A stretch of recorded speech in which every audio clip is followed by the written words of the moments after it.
तो चलिए आज पैसों और आज़ादी के बारे में बात करते हैं। क्या अमीर बनने का कोई रोड मैप, कोई नक्शा होता है? मार्क टिलबरी का मानना है कि हाँ, बिल्कुल होता है। और आज हम उन्हीं के बताए हुए 5 स्टेजेस को समझने वाले हैं।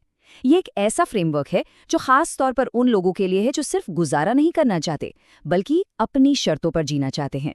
ये जो एक लाइन है ना, यही इस पूरी कहानी की नींव है। देखिए, एक तरफ है समाज का बनाया हुआ रास्ता, एक नॉर्मल लाइफ का रास्ता, और दूसरी तरफ है वो इच्छा, वो एम्बिशन जो कहती है कि नहीं, मुझे कुछ और चाहिए, मुझे फाइनेंशियल फ्रीडम चाहिए। और सारा खेल बस यहीं से शुरू होता है। तो जरा इन 2 रास्तों को देखिए। एक तरफ एक एवरेज सैलरी, साल में एक छुट्टी और एक ऐसी जिंदगी जहां ज्यादातर फैसले कोई और ले रहा है। और दूसरी तरफ आज़ादी है, अपनी शर्तों पर जीने की, अपने फैसले खुद लेने की और सच में दौलत बनाने का मौका।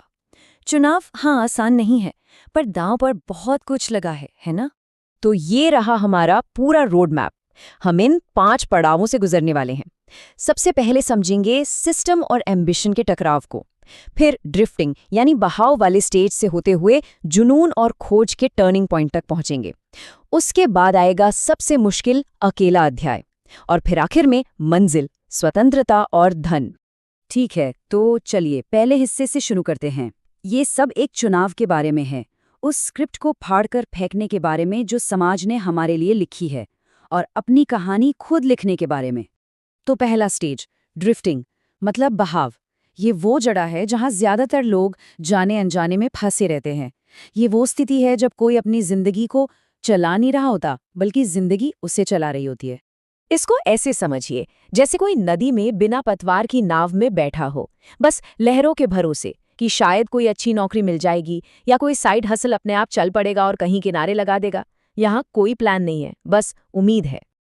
और ये कोट, ये सच में आंखें खोल देता है कि अगर कोई अपना रास्ता खुद नहीं बना रहा, अपने सपनों के लिए काम नहीं कर रहा, तो वो जाने अनजाने में किसी और के सपनों को पूरा करने के लिए काम कर रहा है। ये इस ड्रिफ्टिंग का सबसे कड़वा सच है। तो ये सवाल खुद से पूछना बनता है, क्या जिंदगी बस कट रही है या उसे किसी मंजिल की तरफ ले जाया जा रहा है? जो काम हो रहे हैं और जो सपने देखे जा रहे हैं, क्या उनमें कोई तालमेल है? ये सोचने का एक बहुत जरूरी पल है। तो सवाल ये है कि इस बहाव से बाहर कैसे निकलें? यहीं पर आते हैं अगले 2 सबसे जरूरी पड़ाव, वो टर्निंग पॉइंट जो सब कुछ बदल सकता है, ऑब्सेशन और डिस्कवरी। अब यह ऑब्सेशन शब्द सुनने में थोड़ा इंटेंस लग सकता है ना? पर यहाँ इसका मतलब है एक मजबूत, पक्का फैसला। वो पल जब कोई तय कर लेता है कि बस अब और नहीं। ये अपनी पूरी एनर्जी और पूरा फोकस सिर्फ और सिर्फ एक लक्ष्य पर लगाने का फैसला है, अमीर बनना। और ऐसा इसलिए क्योंकि अमीर बनना कोई हॉबी नहीं हो सकती जिसे बाकी चीज़ों के साथ साथ कर लिया जाए। नहीं, इसके लिए लेज़र जैसा फोकस चाहिए। एक साथ 100 खरगोशों के पीछे भागने से एक भी हाथ नहीं आता, ये तो सुना ही होगा। जुनून तो आ गया, पर अब दिशा कहाँ से मिलेगी? यहीं आता है डिस्कवरी। इसका मतलब है पहिए को दोबारा बनाने की जरूरत नहीं है। मतलब किसी बने बनाए हाईवे पर तेजी से दौड़ना है। ये पैसा बनाने का एक ऐसा तरीका खोजने के बारे में है जो पहले से ही प्रूवन है, जो काम करता है। और इसका तरीका भी एकदम सीधा है। स्टेप 1, किसी ऐसे को ढूंढो जो पहले ही मंजिल पर पहुंच चुका है।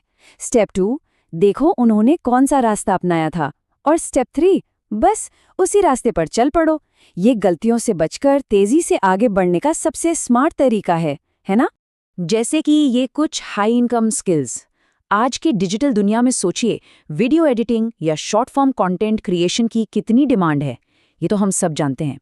ये वही आजमाए हुए रास्ते हैं जहां दूसरों ने पहले ही सफलता हासिल की है और एक तरह से एक ब्लूप्रिंट तैयार कर दिया है।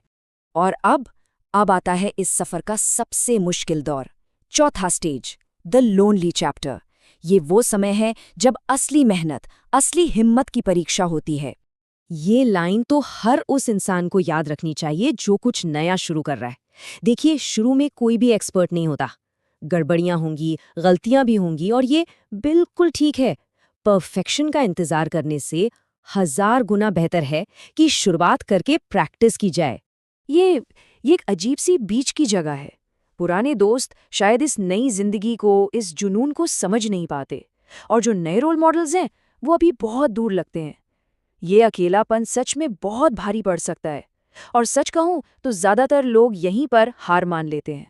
तो फिर इस अकेलेपन से कैसे लड़ा जाए? इसका भी एक तरीका है। परिवार या दोस्तों से नहीं, बल्कि फील्ड के लोगों से कंस्ट्रक्टिव क्रिटिसिज्म लो। जो चीज़ काम कर रही है उस पे डबल मेहनत करो, और सबसे ज़रूरी, अपने जैसे ही लोगों की एक कम्युनिटी ढूंढो जो इसी रास्ते पर हैं, ताकि ये सफ़र थोड़ा कम अकेला लगे। इस मुश्किल रास्ते को पार करने के बाद आखिरकार मंजिल आती है। 5वां और आखिरी स्टेज, फ्रीडम एंड वेल्थ। ये वो जगह है जहां सारी मेहनत रंग लाती है। और यहाँ फ्रीडम का मतलब सिर्फ शॉपिंग करना या महंगी गाड़ियां खरीदना नहीं है। नहीं, इसका असली मतलब है अपनी जिंदगी का कंट्रोल वापस अपने हाथ में लेना। कहीं से भी काम करने की आज़ादी, किसी को जवाब न देने की आज़ादी, और अपने समय का मालिक खुद होने की आज़ादी। लेकिन यहाँ पहुंचकर एक और बड़ा सवाल सामने आता है, एक बहुत जरूरी चुनाव। अब जब पैसा है तो क्या बनना है, अमीर या धनी? और हाँ, इन दोनों में बहुत बड़ा फर्क है। देखिए, इन दोनों में जमीन आसमान का फर्क माइंडसेट का है। अमीर लोग पैसा खर्च करते हैं शायद दूसरों को दिखाने के लिए, लेकिन जो धनी लोग होते हैं वो उसी पैसे को फिर से काम पर लगा देते हैं, नए स्किल्स सीखने में, बिजनेस में या इन्वेस्टमेंट्स में, ताकि वो पैसा उनके लिए और पैसा बनाए। इसे ऐसे समझिए कि किया गया हर खर्च अपने भविष्य से लिया गया एक उधार है। धनी लोग अपने फ्यूचर सेल्फ में इन्वेस्ट करते हैं, जबकि ज्यादातर लोग आज की छोटी मोटी चीजों के लिए जाने अनजाने में अपने भविष्य को ही दांव पर लगा देते हैं। और आखिर में सबसे बड़ी सीख यही है, सबसे अच्छा इन्वेस्टमेंट कोई स्टॉक, क्रिप्टो या रियल एस्टेट नहीं है, बल्कि वो इंसान है जो रोज आईने में दिखता है। खुद पर किया गया इन्वेस्टमेंट, अपने स्किल्स पर, अपने ज्ञान पर किया गया निवेश, वही असली दौलत है।